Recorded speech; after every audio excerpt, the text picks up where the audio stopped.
Hey, what's up guys? This is Joe from Analog Archive back with another vinyl video. Today's video is going to be a top 20 vinyl finds of 2020. This year has obviously been a very difficult year for everybody, whether it be health-wise, employment-wise, the financial side. But this has actually also been one of my best years of collecting records.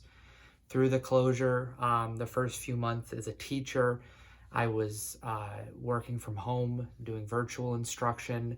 So I had a chance to be able to purchase records and be able to kind of have a little bit more time at home to be able to listen to a lot of these records that I found.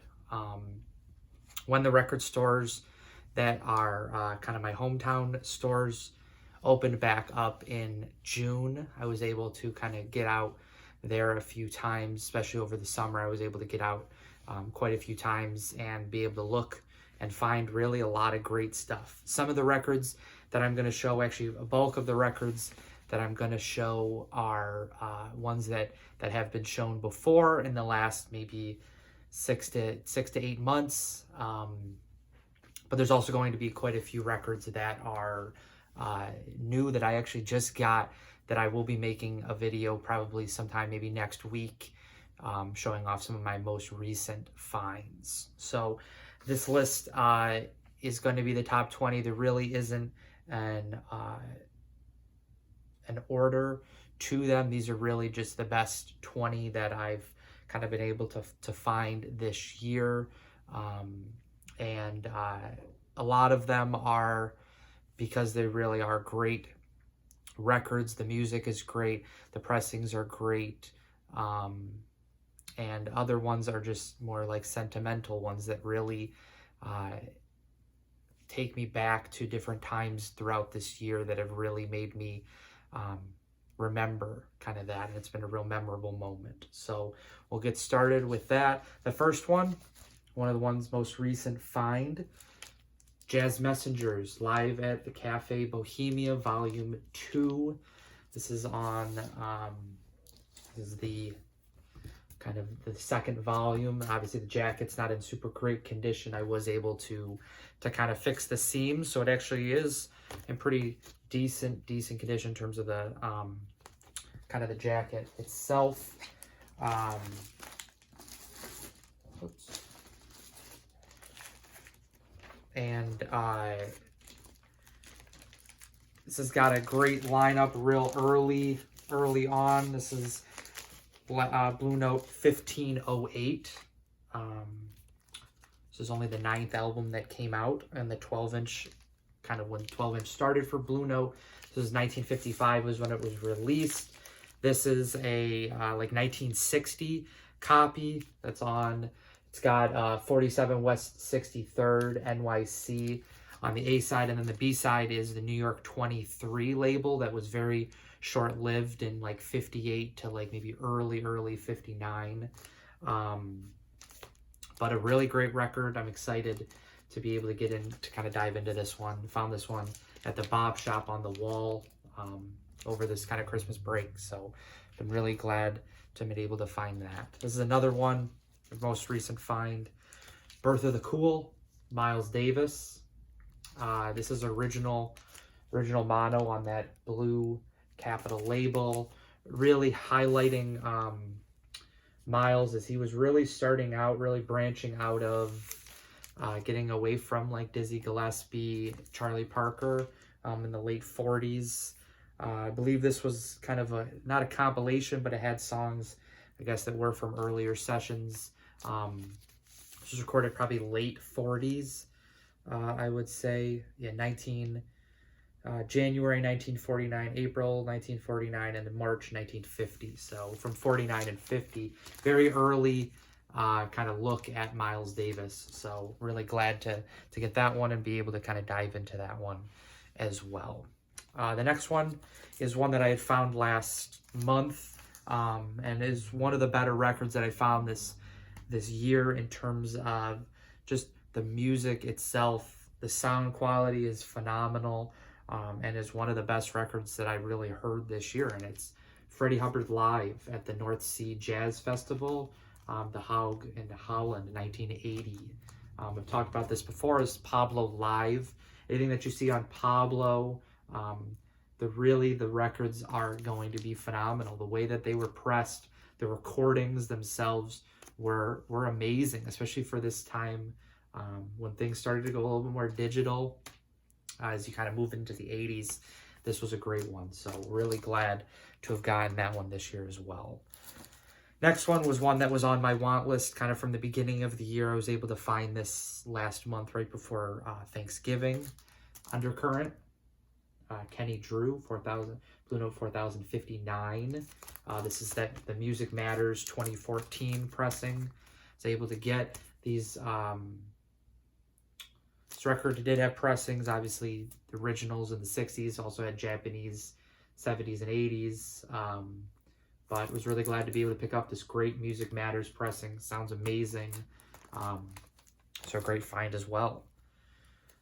Number, should have been kind of counting that number. That's this is okay. So this is going to be number 5. And that is Curtis Fuller, Soul Trombone. I found this one in like early September. This is a white label promo. And I was really glad to be able to get this one, original mono promo. Great trombone playing, Curtis Fuller. Amazing trumpet playing, Freddie Hubbard as well. And this was one of the high ones that was on the list throughout the year. So I was really glad to be able to pick this one up. All right, the next one, I found this fall, Ready for Freddie. This is a early Liberty stereo. It's still got the New York USA labels. Blue Note 4085. Great partnership, Freddie Hubbard with Wayne Shorter on this, and was able to really a great price. I know this summer in June, this next summer, June 2021, there's supposed to be a new pressing of it from the Blue Note Classic series that just started a few weeks ago with Sidewinder and then the real McCoy Tyner. But this is going to be one that's pressed this summer. And so I may pick that one up just to kind of compare to see what a 60s stereo compares to the kind of this new one that's coming out, and then kind of decide what's going to happen from there. All right, so that was number 6. Number 7, again, these aren't really in a particular order. This is probably the best find of the year in terms of not only sound quality, the pressing, but the music itself. Everything really comes together and is a great one. Open Sesame, Freddie Hubbard. Again, this is probably the best album that I've found this year. Big thing is this is original mono. The Deep Groove 47 West 63rd New York City labels on that. Really glad to be able to have picked this up. Bob Shop Records in Rochester again, back in September. And really, really glad. Continue to listen to this. Really happy to have gotten this in my collection this year. So a great, great record. I've one that can be found. It's an 80th anniversary one as well. So to get the music is definitely the most important kind of thing. Number 8, this is the Sidewinder, Lee Morgan. This is original mono, New York USA labels. This was back in August. I got this on Discogs. It's in really great condition. Aside from just kind of a little bit of water damage at the bottom, there really isn't much else that is else going on with this one. It's almost I would say the vinyl is like near mint on this. Again, I know that the most recent series, the classic series that just started this month, had this record on it, but I didn't know that at the time. This was one that I was really looking for as I kind of moved through Lee Morgan's catalog. I really wanted to find this one and was really glad to find this original mono. So happy to find that. Number 9 is one that I haven't really talked too much about. I did talk about this when I had gotten it over the summer, probably July, I would say, is when I got this, maybe early August. Not one you hear a whole lot about. Charlie Mariano plays. Charlie Mariano, he was a white alto, mainly alto sax, but also played this one, tenor sax. This is on the Bethlehem label. This is original mono on that. Tough to find these Bethlehem records. Not that they're always worth a whole lot of money, but they are challenging to find. Some of them are worth a lot, but this one was $80, and it's in really great condition. Again, this is probably VG++ for the vinyl. Jacket's in pretty nice condition as well. So really glad to find this. A nice contrast to the hard bop kind of jazz that I really look for. This is that cool jazz sound, but one that I'm really glad to find this year. So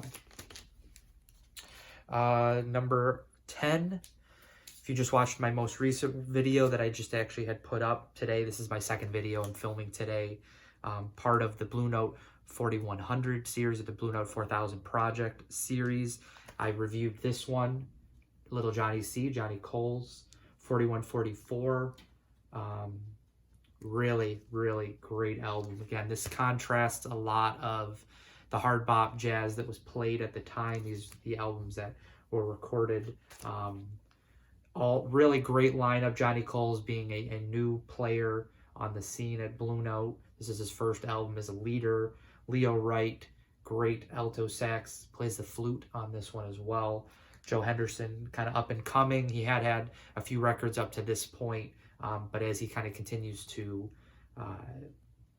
heat up, he appears on this one as well. So really great. This is one of the top. This is maybe a top 5, I would say. But it's hard because a lot of the stuff that I picked up this year is just, I picked up a lot of really great, especially jazz. I mean, everything I'm showing today is jazz, but really great records this year. I'm really glad and really blessed that I was able to find these albums this year. So the next one, Let Freedom Ring, Jackie McLean, Blue Note 4106. This is original mono,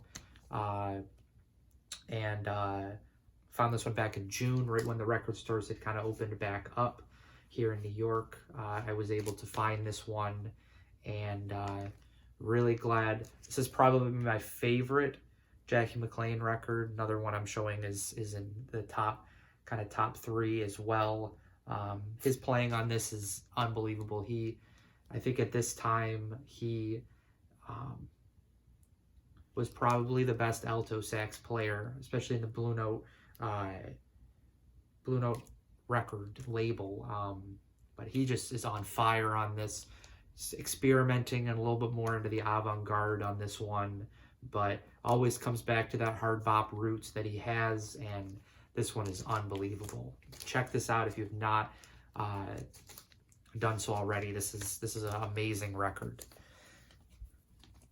All right, next one, number 12. This is really an amazing record. I was able to find this on Discogs back in April or May, and one that really belongs in every jazz collection. That's Saxophone Colossus, Sonny Rollins. This is this is a second mono on the Bergenfield, New Jersey Prestige label. I mean, I don't really have to say a whole lot about this one. Great lineup: Tommy Flanagan piano, Max Roach drums, Doug Watkins bass, and then Sonny Rollins obviously on the tenor sax. It's kind of the magnum opus for Sonny Rollins at the time.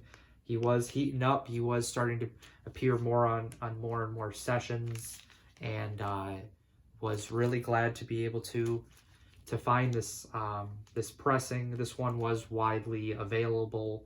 Not early pressings, but even the 60s pressings can be found for, I mean, maybe $100 at most, $80 to $100, but a great record overall. This definitely was part of the OJC, the original Jazz Classic series in the 80s. Picked that up, to get the music, this is a great, great album. Glad to be able to pick that one up. All right, as we continue to move, number 13, Hank Mobley, No Room for Squares. This is original stereo. Deep Groove came out in 1964, 4149, Blue Note 4149. Split between kind of two different sessions. You've got Lee Morgan on trumpet on some of the songs. Hank Mobley plays tenor sax. He's on both sessions, obviously, because this is his album. Andrew Hill's on piano. Philly Joe Jones on the drums. The other side, you've got Donald Byrd on trumpet. Herbie Hancock's on piano. Butch Warren bass, and then Philly Joe Jones still appears on the drums. This is probably my favorite Hank Mobley session. Really glad to be able to pick this up from a record store out in Albuquerque. I was able to get on Discogs, and a really great sounding record. It's in really nice condition as well, which is always great. And got another one that's really worth pursuing if you're able to find that. All right, number 14, One Flight Up, Dexter Gordon. This is original mono, 4176, Blue Note. Donald Byrd, trumpet. Dexter Gordon, tenor sax. Kenny Drew is on the piano. Niles Henning Orsted Peterson is on the bass, and then Art Taylor's on the drums. Great, great lineup. This was recorded in Europe, 64, and then came out in, I believe, 65. And obviously the opening track that spans the whole A-side, Tanya, is the big kind of track. Became a really very, very popular standard. It's a Donald Byrd composition. But the album overall is great. Dexter Gordon sounds amazing on this, and really clean copy. There's really very little, if any, issues with this at all. It almost plays near mint as well. So glad to be able to pick this one up. Another Bop Shop find right at the beginning of actually the quarantine back in March. These are a little bit, the next few are some from a little bit earlier in the year before the pandemic. This is Fickle Sonnets, Jackie McLean. This is the other one that was probably in top 3 for me. I just think that Jackie McLean was on another level on this album. He was starting to get become more comfortable with the Blue Note label. This is probably maybe his 4th or 5th time. This is number 6, actually. His 6th album as a leader on Blue Note. Tommy Turrentine's on trumpet. That's one big reason why I love this album, is because you got Tommy Turrentine, someone that did not appear on a lot of Blue Note albums. His albums, if you don't know a whole lot about Tommy Turrentine, he's the younger brother of Stanley Turrentine. His albums as a solo artist or as a leader are not easy to find. They're very expensive. His albums did not really sell very well because he was just a little bit more obscure. And that's just a recipe for them being pretty rare today. But he does amazing on this. Sonny Clark's amazing on this as well. But I just love Jackie McLean on this one. A great one. This is another original mono. Found this right at the beginning of the year at the Bop Shop. So glad to be able to pick that one up. This is another one that I had talked about right at the beginning of the year. Someone that if you're not really into jazz a whole lot, you're just kind of getting into it. Someone that flies a little more under the radar, Gigi Grice, is Saying Something. This is a second press. It originally came out of New Jazz, the record label, and then this is a 64 mono on Prestige on the Blue Trident label. Gigi Grice on alto sax. Richard Williams is on the trumpet. He is phenomenal on this album. Really, really loud, fast-paced playing, unbelievable. Really glad to be able to pick this one up. This one's another one that's really clean, and really glad to be able to find this one. So that was number 16. So we get towards the end. Number 17, Dippin', Hank Mobley. This is another one that I found, got from the Bop Shop, but I got it on online because it was the pandemic had already started at this point. Got this back in March. Lee Morgan is on trumpet on this one. Hank Mobley tenor sax. Those are the big guys on this, 4209. This is very clean as well, almost near mint. And always finding more Hank Mobley was really my goal for this year. I found quite a bit of his discography, especially on Blue Note, and really glad to be able to pick this one up. It's another original mono of that one. This is one that I was glad to be able to find. I knew there was no way I was going to find an original without paying probably $1,500 easily. That's Lee Morgan Indeed. This is a second mono. This is the UA, United Artists mono, that came out in the early 70s. Very, very clean as well, near mint. Sounds unbelievable. Lee Morgan really was getting going on this. This was actually a second session. His first session appeared on the Savoy label, introducing Lee Morgan. But just a really, really great session. He really got going on this. He was playing the trumpet that Dizzy Gillespie gave him, the one that had the kind of curved horn to it, and really, really great album to be able to pick up this year, and one of my favorite Lee Morgan sessions. So as we get to the end, getting close, this is number 19, Blue Spirits, Freddie Hubbard. Found this one just this past fall, another Bop Shop find, and really, really great lineup. This is a little bit later. It's probably was 4196, so it's probably like 64, I would say, 64, 65, and really great lineup as well. The closing song, Jodo, is probably my favorite on this. There's a live version that he does on the Night at the Cookers, which came out shortly after this, and that's an unbelievable one. I've already talked about that one in a past video, a few videos ago, but really, really great album.